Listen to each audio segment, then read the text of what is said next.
বলেছিলেন দেশের লোক তো গরিব, প্রধানত এটাই তার মূল কারণ ছিল যে দেশের লোকের অবস্থা যতদিন পরিবর্তন করে ততদিন আমিও নিজে অত বিলাসিতা পছন্দ করিনি আর কি।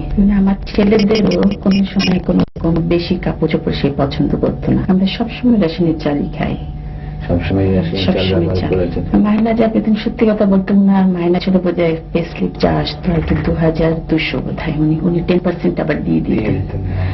তো তার মধ্যে থেকে আমাকে সে 2000 টাকা দিত, ওর মধ্যেই আমার সংসার চালাতে হতো।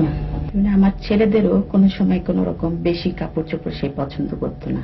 মরহুম প্রেসিডেন্ট সাহেব, তোমার আব্বার আমরা বঙ্গভবনের দর্জিকে জিজ্ঞেস করেছিলাম, বলেছে যে ওখান থেকে এসে অনেক কাপড় চোপড় ছোট করে তোমাদের জন্য বানাতো দর্জি। এরকম কিছু মনে আছে তোমাদের? আমার এই শার্টটাই আব্বুর ছিল আগে, এটাই ওরা বানিয়ে দিয়েছে।